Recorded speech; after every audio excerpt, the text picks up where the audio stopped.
A paz esteja com todos e junto conosco damos início a este nosso grupo da Conexão Bíblica. Sempre lembrando, o nosso propósito tem sido, ao longo de muito tempo, buscar o ensinamento e entendimento sobre este caminho que nos leva aos frutos do Espírito, porque estamos numa aliança e o foco no mandamento deve ser a nossa parte, como foi para Israel enquanto ele vivia na aliança da lei mosaica.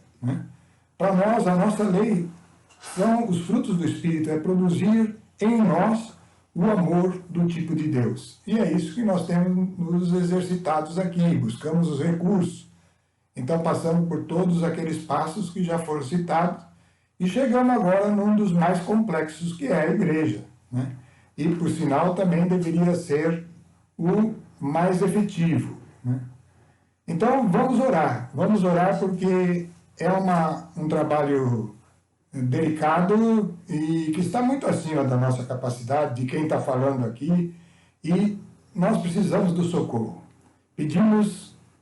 Nos colocamos na presença de Deus antes de tudo, em nome do Pai, do Filho e do Espírito Santo.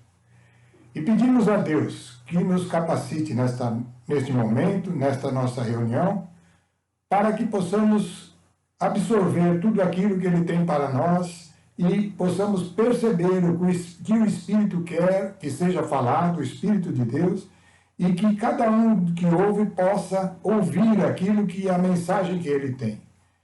Isso é que é o importante. Não é quem está falando, nem quem está ouvindo, mas a nossa busca, a nossa vontade de receber. Então, pedimos em nome de Jesus Cristo. Amém. Bom, falando aí sobre os recursos, vamos dar início, então, à nossa primeira tela.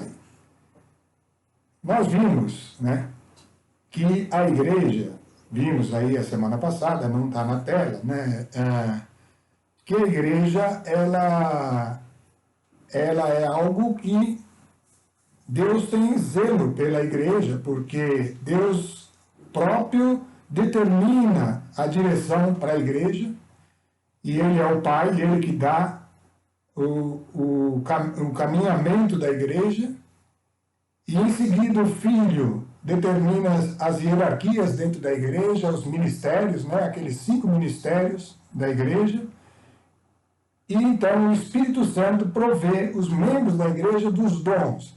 E esses dons, mais os ministérios, e mais a direção de Deus, levam-nos a Cristo. É isso que é o propósito final, levar os participantes da igreja a Cristo. Portanto, na igreja está todo esse potencial para que a gente cresça, Mas vimos que isso é uma interação, nós falamos, uma interação entre homens e Deus, homens que creem e Deus.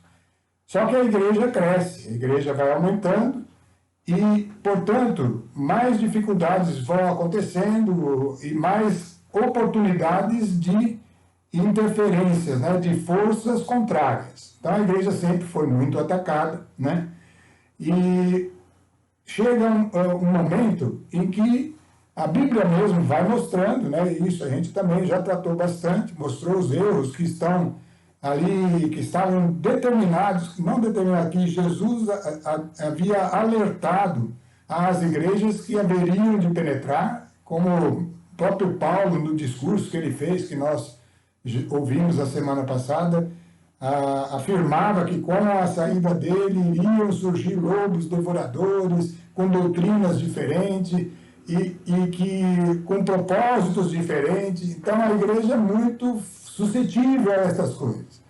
E nesse texto que está na tela, aí Jesus deixa bem claro, Enquanto for dia, enquanto estiver essa luz brilhando no mundo, cumpre-me terminar as obras daquele que me enviou. Virá a noite. Então ele anuncia isso. Uma coisa que vem crescendo, na qual já ninguém pode trabalhar. Por isso, enquanto estou no mundo, sou a luz do mundo. A luz do mundo é o anúncio de Jesus, é a possibilidade de receber esse espírito de luz, que é o Espírito de Deus, e de nós crescermos para o propósito de Deus, que é nos tornar filhos dele. Então, essa é a luz que está no mundo, mas a noite está vindo. E isso é sensível a todos, né? A todos nós. É bem sensível e a gente vê que a igreja se tornou, assim, uma fonte de crescimento bem lenta, passo a passo, o rebanho é grande, né? Então, a gente sabe uma coisa, as igrejas cristãs, elas permanecem com o testemunho. A memória da obra de Cristo está lá. No caso da Igreja Católica, muito forte, né? O ritual da Eucaristia, né? O sacramento da Eucaristia, e que Jesus instituiu e determinou por uma ordem, fazer isso em memória de mim. Esse ritual, esse sacramento, enquanto estiver de pé, a luz ainda está no mundo, né? Ainda está, enquanto ele estiver de pé. Mas chegará o dia em que isso, a gente estudou lá no Apocalipse, e a tendência é no enfraquecimento da igreja, a ponto de chegar o momento, com a manifestação do ímpio, de ser retirado totalmente, e aí então chegou a noite e ninguém pode trabalhar, né? Mas para nós, o que é importante ver é que essa névoa que vai cobrindo a igreja, ela é pesada nos nossos dias e tende a crescer, né? Então chega a nossa pergunta: como viver o quarto recurso? A gente já tinha mencionado isso, né? Mas é o quê? Grupos pequenos em submissão e humildade, e quando eu digo submissão e humildade, eu estou dizendo aquela igreja. Nós não estamos pregando aqui começar a formar um monte de igrejinha, não. Os grupos pequenos, em submissão à igreja, né, eles são uma oportunidade de experimentar e prosperar na verdadeira vida da igreja, né?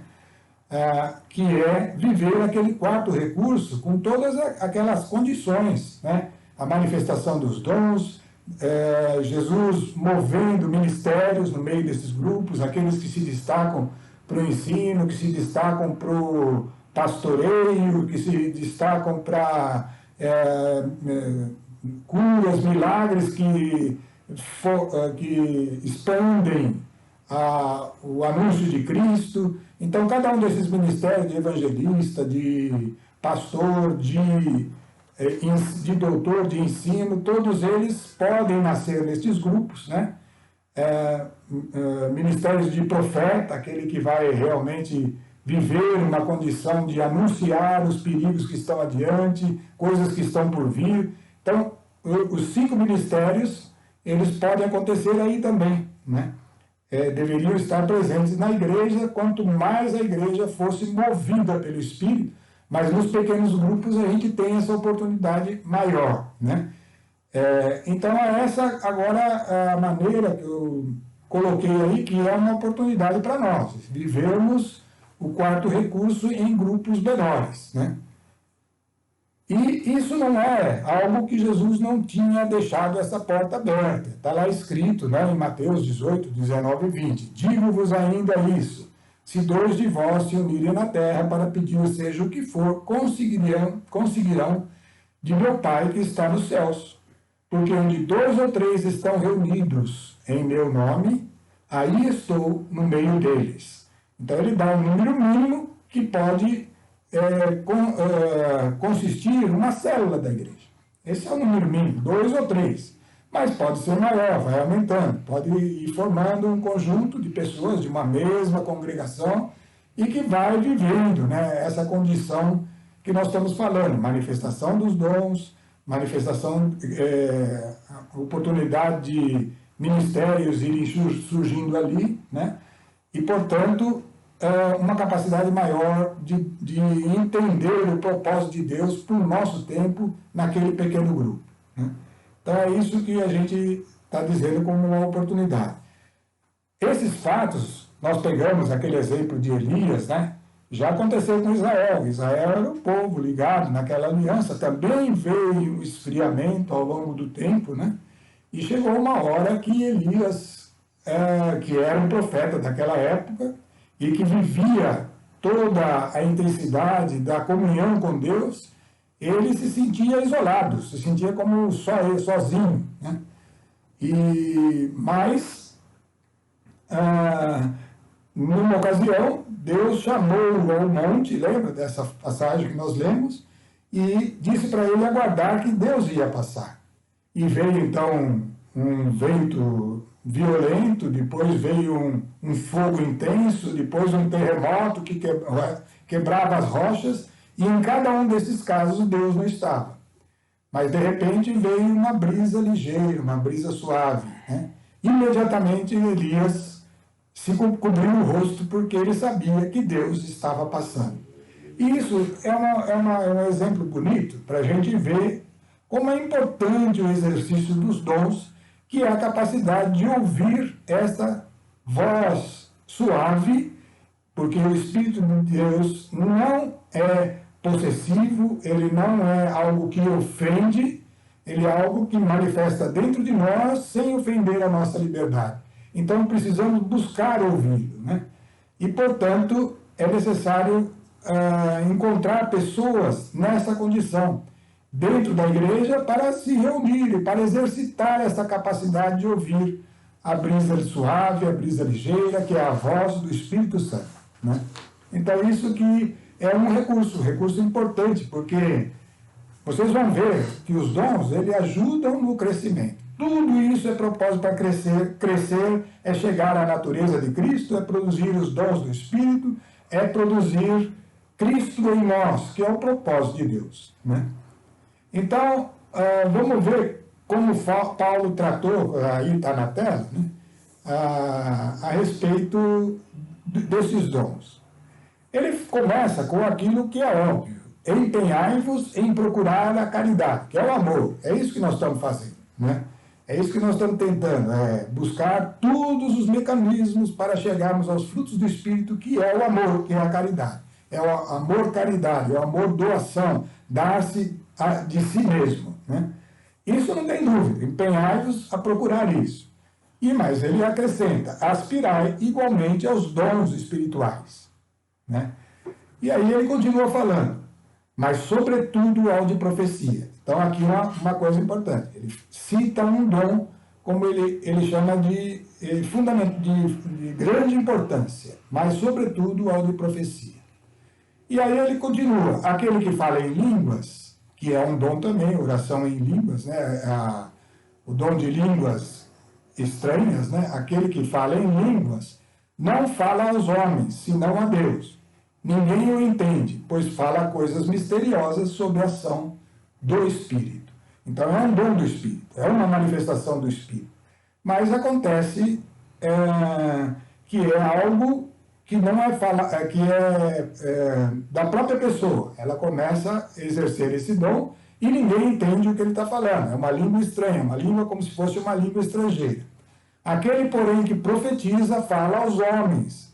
Para o quê? Para edificá-los, exortá-los e consolá-los. Aquele que fala em línguas, aí vem a frase importante, individualmente, para cada um de nós.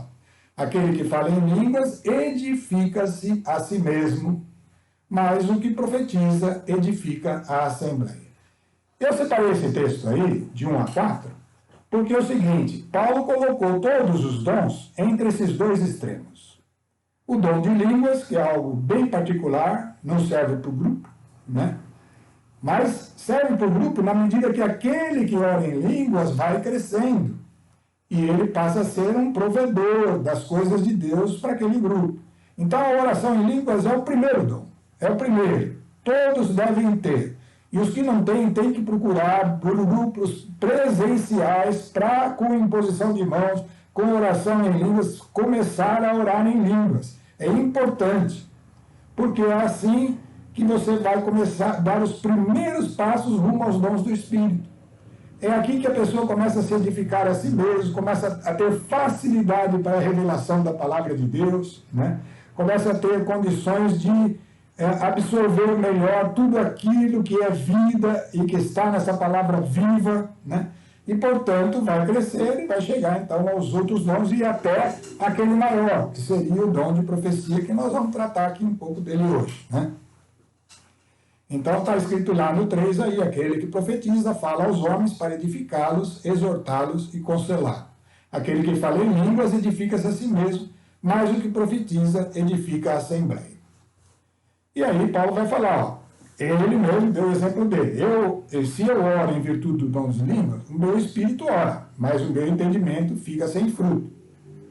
Então o que fazer? Orarei com o espírito, mas orarei também com o entendimento. Então ele está dando a regra. Tem que fazer os dois. Tá?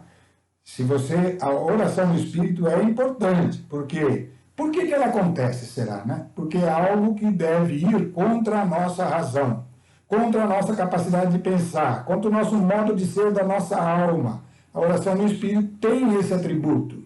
É algo que você não entende, parece ridículo, parece que não tem sentido, mas o que você está fazendo? Você está dando um passo de fé. E esse passo de fé agrada a Deus. Sem fé é impossível agradar a Deus. E esse passo de fé que agrada a Deus faz com que o Espírito em você ore por você as coisas que você não sabe orar. Então é muito importante para começar, para crescer, para desenvolver. Por isso, orarei no Espírito, mas também com entendimento. Vai buscando aquilo que você está vendo, que é necessidade. Cantarei no Espírito, você pode até cantar em oração em línguas, é normal, aquele som de línguas entrando em uma harmonia e formando um canto, né? Mas cantarei também com entendimento, o louvor, né, é importante no meio da igreja, né? Então, nós falamos desse texto, mas para mostrar, tem um dom que é importante, que é o primeirinho lá, e o outro que é aquele que a gente deve almejar. Tudo isso com que propósito? Procurar o amor, tá? Então, vamos continuar aí. Nós estamos querendo estar entre os que ouvem a brisa ligeira. E por isso que eu estou falando de formar os grupos. Não é porque eu quero ter um grupinho aqui e outro ali separado. Isso não é isso. A igreja sendo grande e ficando uma coisa impessoal é perigoso. Ele tem que ser pessoal. Então não tem outro jeito de ser pessoal, senão dentro da igreja se unirem aqueles que estão buscando mais, né? E isso aí, então, é importante. Os próprios livros de sabedoria falam muito. Eu peguei essa frase, mas tem outras semelhantes, né? Quem visita os sábios torna-se sábio. Quem se faz amigo dos insensatos perde-se. Então, se dentro da igreja, que é um lugar que se busca a verdade, se busca Cristo, nós vamos encontrando aqueles que estão mais crescidos ou outros que estão com muita vontade e formam grupos menores, ali, então, há a possibilidade de se desenvolver aquilo que é necessário para o nosso crescimento, que é o recurso nosso para os frutos do Espírito, né? Então, é importante ter esses grupos. Vamos ver a próxima tela aí. Nós vamos falar antes de entrarmos no dom de profecia propriamente dito, né, nós vamos falar aqui do texto de 1 Coríntios 14, 26 a 32, que nós vamos ler, porque ele é um exemplo dessa igreja viva. Tá? 1 Coríntios 14, 26 a 32. Vamos abrir lá no 26 a 32. E vamos ler com atenção isso aqui, porque é esse grupo aí que a gente precisa ter, tá? É esse grupo que vocês devem procurar na sua igreja, né? E cada um de nós que tem a oportunidade de formar grupos desse tipo que vão crescendo dentro da igreja, vai vivificando a igreja, porque ela é muito grande hoje em dia, né? Em suma, que dizer, irmãos? É Paulo falando aos Coríntios: quando vos reunis, quem dentre vós tem um cântico, um ensinamento, uma revelação, um discurso em línguas, uma interpretação a fazer, que isso se faça de modo a edificar. Se há quem fale em línguas, não falem senão 2 ou 3, quando muito, e cada um por sua vez, e haja quem interprete. Então, aí a questão da oração em língua, do dom de línguas. O dom de línguas é individual. Se a pessoa estiver exercendo no grupo, tem que ter um outro dom, que também é do Espírito, que está lá entre o dom de línguas e o dom de profecia, que está lá no conjunto, que é o dom de interpretação de línguas. Então, é uma interpretação, não é tradução. aqueles sons que saem da oração em línguas, ele não tem uma tradução formal, é um sentido espiritual, e o intérprete pega esse sentido e fala. Então, essa interpretação é como se fosse o dom de profecias, também porque dá sentido para aquilo que a pessoa está orando. Se ela estiver dando graças a Deus, eles vão entender, e essa ação de graças vai ser compartilhada. Se ela estiver falando de uma exortação, aquele que interpreta vai interpretar e todo mundo vai sofrer a mesma exortação. Isso para crescimento, né? Então, ele está dizendo aqui, se há quem fale em línguas, então, que fale, não em muita quantidade, mas que tenha alguém que interprete. Se não houver intérprete, fiquem calados e falem consigo mesmos ou com Deus. Pode orar em línguas baixinho lá, sem a pessoa perceber, porque isso não atrapalha nada, porque não interfere na sua mente. Você pode continuar prestando atenção em tudo, mas está lá em comunhão íntima com o Espírito Santo e com Deus, né? Quanto aos profetas, agora ele fala desse dom, que é o mais importante lá, que ajuda mesmo para a comunidade, para o grupo, né? Falem 2 ou 3 e os outros julguem. Então aqui vem uma questão do julgamento, né? A profecia, vamos explicar isso. A profecia, vamos explicar que é assim, ó, é o Espírito Santo falando, mas depende do nosso ouvir, né? Então são os que ouvem a brisa ligeira, e a brisa ligeira é ligeira mesmo, uma brisinha suave, né? Então, quem vai fazer as profecias mais perfeitas? Aqueles que têm ouvido afinado, né? Que é maior capacidade de ouvir. Outros, o que vai acontecer? Ele vai falar algumas coisas importantes, né? Mas no meio delas vai colocar a própria opinião, a situação, aquilo que ainda para ele é importante, acaba misturando.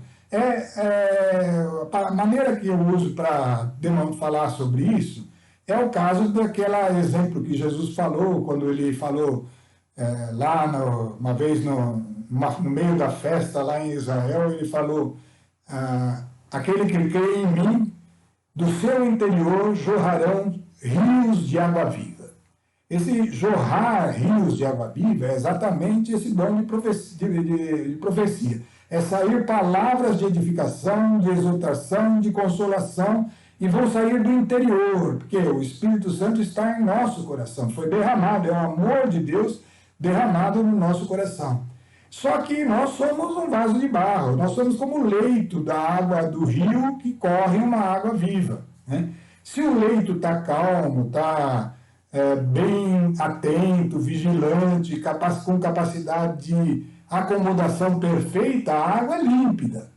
Se ele está agitado, se ele ainda não tem essa paz, essa tranquilidade, ele acaba interferindo. E a água fica misturada com o barro, né? Então, por isso que precisa julgar, porque não é toda a profecia que é perfeita, e é tudo assim com Deus, né?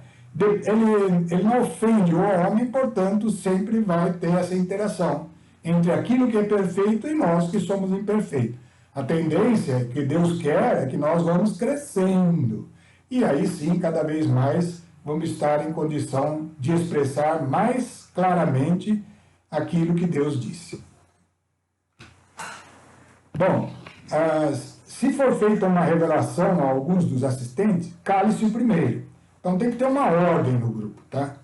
Todos, um após outro, podeis profetizar, para todos aprenderem e serem exortados. O espírito dos profetas deve estar-lhes submisso, tá?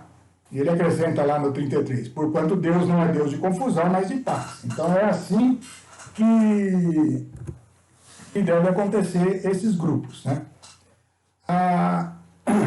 Essa questão do julgamento, Paulo vai dizer aqui, novamente, em 1 Coríntios 13, de 8 a 13, vai explicar melhor, né?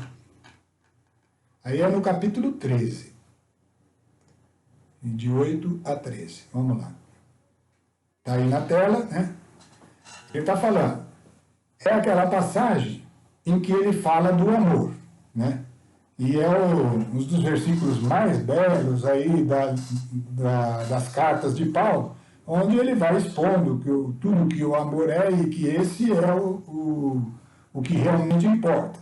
O nosso propósito, insisto, é chegar lá, a ter cumprir, porque foi ordem de Jesus. Ele deu a ordem, façam, amem como eu amei. E o amor de Jesus Cristo é o amor pleno do Espírito Santo. É esses 9 dons do Espírito, nove aspectos dos frutos, os 9 frutos do Espírito atuando simultaneamente, os frutos do Espírito em nós, sendo manifestado em nós, né? Então, nesse texto aí, Paulo vai terminar assim: a caridade jamais acabará.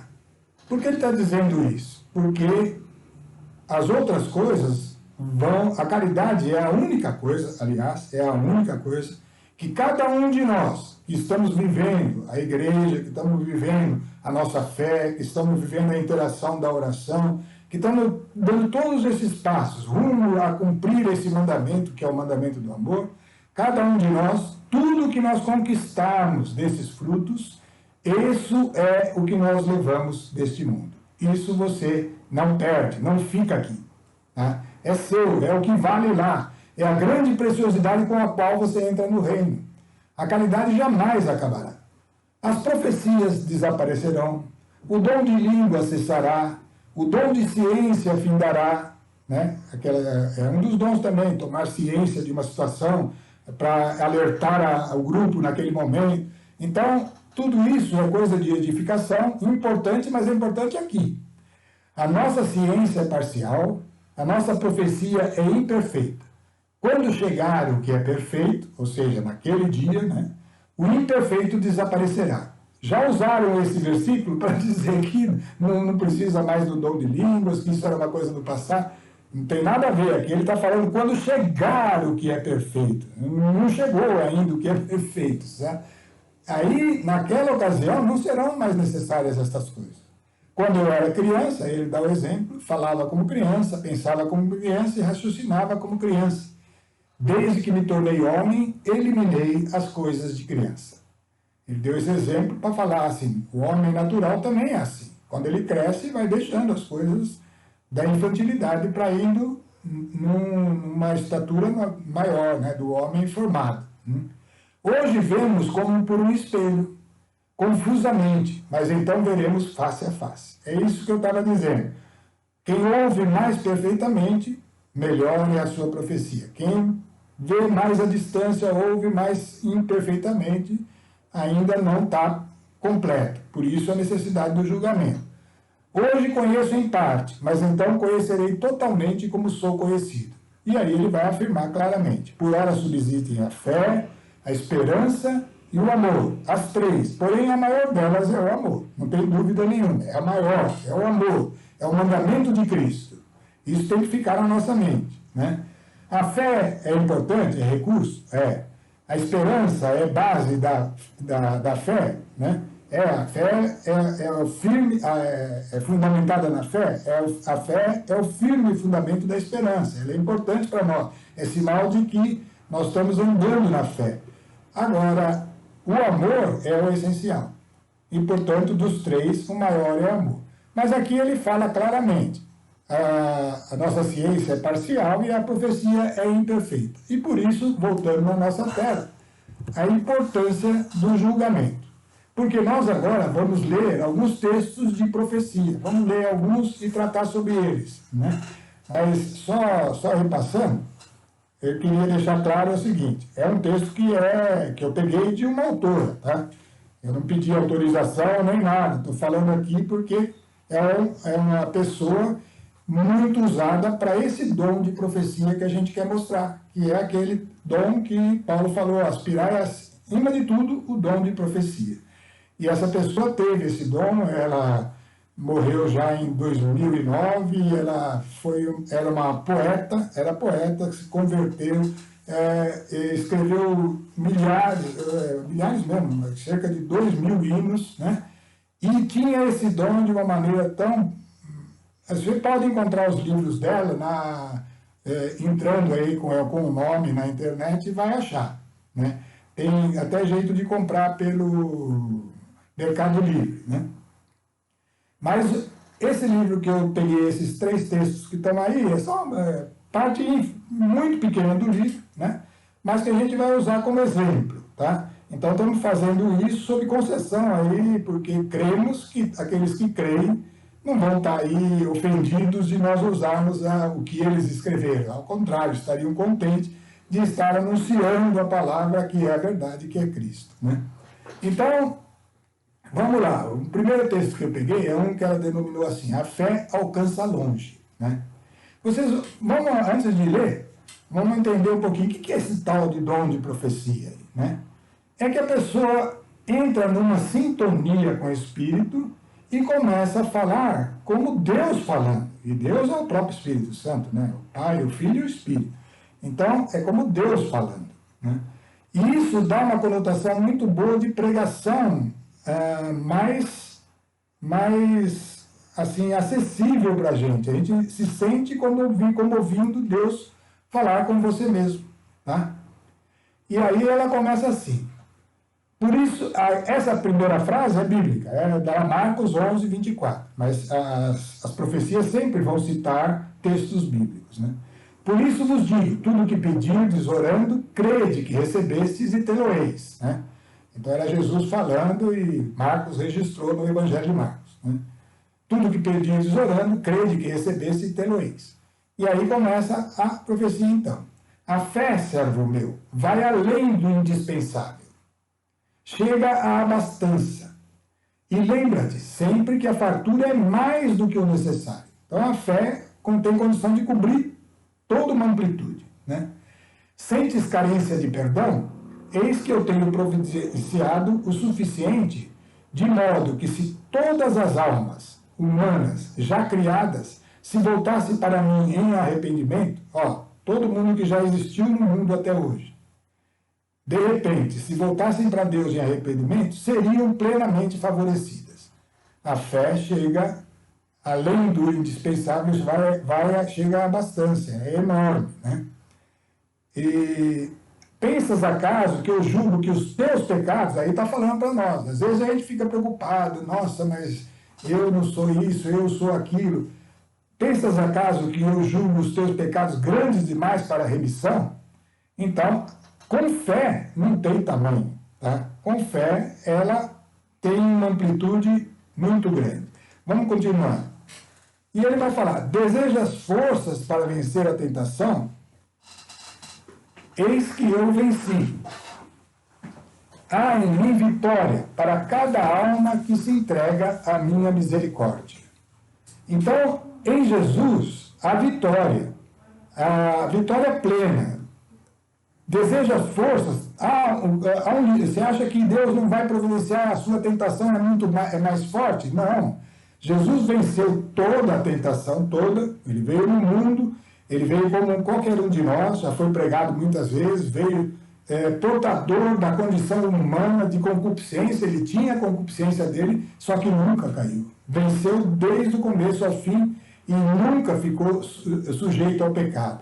Então, nele e não em nós, está a força para a vitória. E a fé nos leva a ele, nos leva a buscar nele, né? Então, há em mim vitória para cada alma que se entrega à minha misericórdia. E aí ele dá outro exemplo. É paciência que pedes? Aprende que para o Espírito não existe prazo de tempo, e que aquilo que espera já foi dado, apenas aguarda a tua mão estendida. Vamos entender aqui que está se falando nessa profecia. São coisas importantes que a gente está vendo, né? Ele falou do perdão, falou de vencer a tentação e agora está falando da paciência, né? Vamos chegar lá, né? Falou da paciência. A paciência é um dos frutos do Espírito, certo? Mas é muito necessário, porque ela é mais ainda, ela está ligada, essa palavra está ligada à perseverança, a nós insistirmos, a permanecermos, né? Então, precisamos dessa força para permanecer, para não nos distrair, para não sair para fora. Aprende que já está providenciado, já foi dado. Aprende que para o Espírito não existe prazo. Aquilo que espera já foi dado, está dado. Apenas aguarda a tua mão estendida. E a mão estendida é essa atitude de fé. Você tem que crer que você está pedindo aquilo que Deus quer, e Ele quer que você peça essas coisas. Voltando para a tela anterior, só para ver o começo da profecia, está lá escrito: por isso digo que tudo o que pedirdes orando, crede que recebeste e tê-lo-eis. Né? E aí a profecia afirma: a fé, meu servo, vai além do indispensável, chega à abastança. A primeira coisa que a gente pensa quando ouve isso daí, então tudo que eu precisar eu vou ter. E é verdade, tudo que você precisar você vai ter. Mas só que olha o que o Espírito Santo coloca como coisa fundamental. Você precisa de perdão? Você tem em abundância. Você precisa de vencer a tentação? Você tem em abundância. Você precisa da perseverança? Você já está dado, você pode receber isso. Então, essa situação é que vem aquela frase: a nossa fé tem que ser colocada naquilo que é mais importante. Depois, as outras coisas são acrescentadas. É isso que Jesus nos ensinou. Então, nós vimos aí como desenvolveu essa profecia, como ela é Deus falando com você. Vamos ver uma outra que está na sequência. O propósito de Deus. Né? Então, está lá. O propósito de Deus em fazer um homem santo envolve a sua própria glória. Isso é um ensinamento. A pessoa está falando aí pelo Espírito. Ele não está esperando ouvir de um homem chamado santo. Ele não quer ouvir, aquele homem é santo, aquele homem é isso, é aquilo. Ele está desejoso de ouvir o homem chamá-lo santo, chamar a Deus de santo. Né? Ele não está interessado em fazer um homem de reputação, porém em fazê-lo discípulo. Então, vamos entender isso aí. Deus não está querendo fazer, aquele santo, então a pessoa ganhou uma posição de destaque.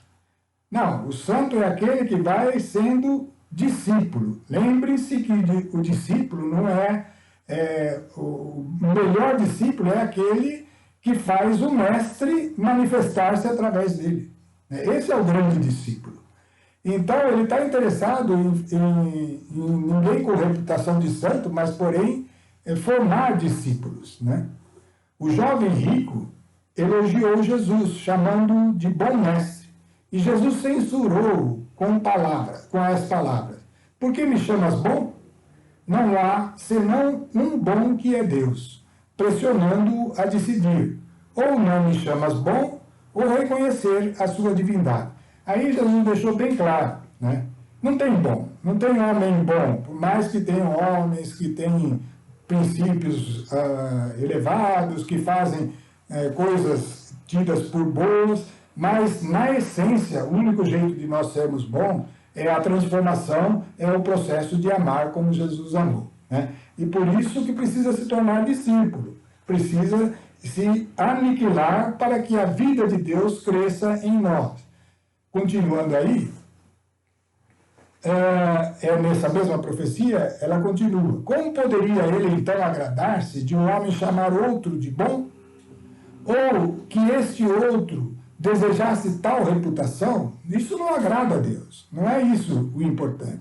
Na verdade, para ser autêntico, um homem deve desejar a santidade. Não que isso seja para ele uma reputação, mas antes de tudo que seja para a glória de Deus, e para a sua glória unicamente. Então teria que ser para a glória de Deus e unicamente para a glória de Deus.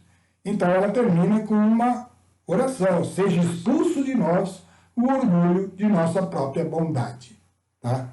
Esse orgulho que a gente possa ter porque fez algo de bom, isso não vale absolutamente nada. Nós temos que ter a consciência de que Cristo em nós é a glória de Deus. A esperança lá da glória é Cristo gerado dentro de nós. Né? Então, são ensinamentos assim que vão edificando a gente, que vão nos colocando nos eixos, né? Para que a gente não caia nesses desvios, nessas derivações, mesmo tratando das coisas de Deus. Né? E vamos para mais uma um exemplo. A chamada do Espírito. Essa é importante para nós, né? Principalmente no nosso tempo. E começa assim. Esse texto é bem maior do que o que está aqui. Eu só pus até aí para não prolongar demais, porque fica nós estamos querendo dar um exemplo só, né? O importante é a gente mesmo desenvolver o dom, certo? Precisamos ir para esse caminho. Mas é bom ver os livros de profecia, são pregações excelentes que vêm assim dessa maneira inspirada, e quando por alguém que exerce bem o dom, é muito edificante, né? Então começa assim: hoje é o dia da salvação. O dia de amanhã não vos foi dado possuir. E aí acrescenta um ensinamento bacana agora. O amanhã não é um misterioso desconhecido. Será o fruto do que foi semeado hoje. A vossa resposta a mim, então é o Espírito Santo, é Deus falando, neste momento que você está, tornar-se-á uma experiência de salvação. O que passou não pode ser retomado. Se você não se você não buscou Deus, se você não permaneceu, não deu resposta a Deus, isso não importa mais. Passou. O que passou não pode ser retomado. As futuras escolhas também não adiantam nada para você ainda. Não fica contando com as futuras escolhas. Elas estão ainda para serem feitas. Então é algo que ainda não está valendo, né? A vossa resposta no ponto em que agora vos encontrais é um fator decisivo. É um fator decisivo. Toma uma decisão hoje, é agora. Nós temos que remir o nosso tempo e os dias são maus. Se a gente estiver aí voltado só para as atenções dos afazeres e dessas coisas e não conseguir ouvir o apelo do Espírito, a vontade do Espírito para cada momento e dar a resposta agora. É hoje o dia da salvação, começa aqui, agora. A gente vai postergando, vai ficando numa procrastinação e aquilo vai sendo causa de perda, violenta perda para nós. Isso todos nós tivemos experiência. Todos nós temos esse tipo de experiência. Então é importante essa exortação, uma exortação que vale a pena a pessoa ouvir uma vez. E aí então eu faço um resuminho final aí de todas elas. O horário está... Estamos dentro do prazo, né? Vamos lá. A fé alcança longe, aquele primeiro. Então ela começa com tudo é possível acreditar. Por essa razão a nossa fé deve ser posta na direção do que mais importa.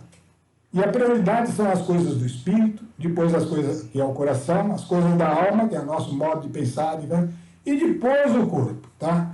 Então, ela leva a abastança, ela leva a tudo que é necessário, mas nessa escala de prioridade.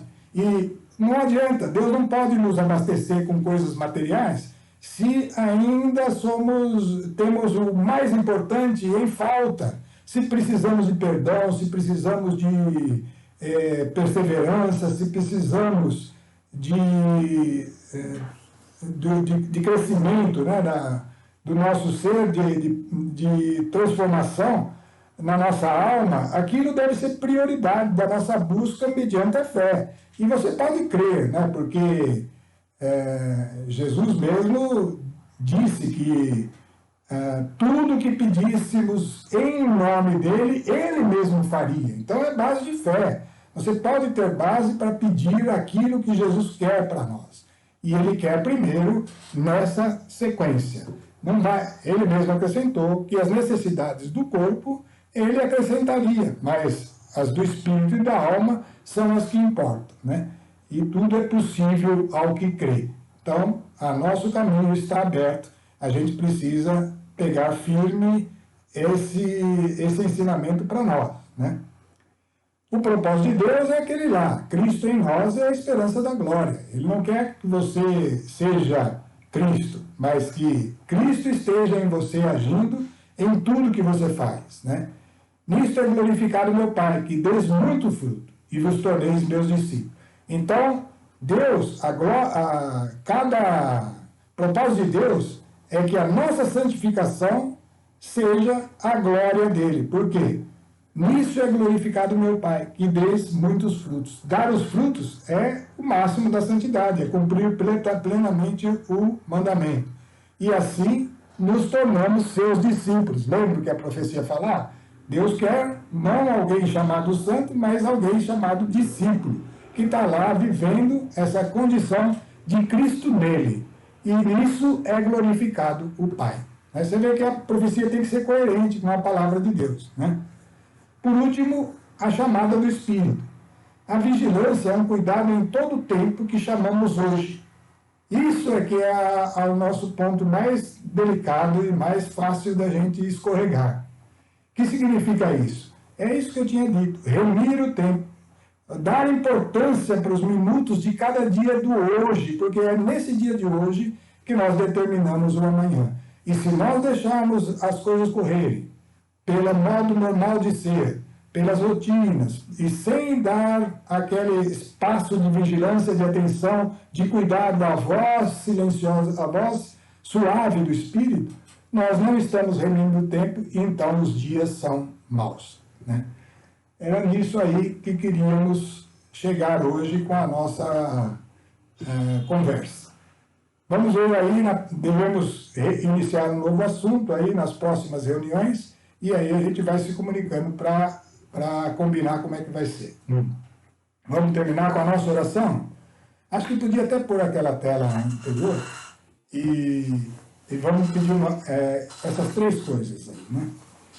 Senhor, nós estivemos aqui e o Senhor está conosco, conforme dissemos no início dessa reunião, porque estamos em mais de 2. E estamos buscando, Senhor, em Teu nome, o que é o Teu mandamento. Por isso, ó Deus, fortalece-nos na fé, porque ela é instrumento para chegarmos na condição máxima, Senhor, de tudo que o Senhor tem para nós. Fortalece-nos nessa fé para que possamos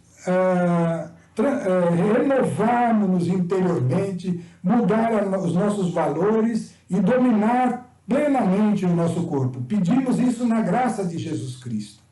Ó Deus, que essa natureza de Cristo vá se formando em nós, porque ela é o que vos agrada, Senhor. E o vosso nome é glorificado na medida em que esses aspectos de Cristo se tornam visíveis nos seus discípulos. Ó Senhor, te louvamos por isso.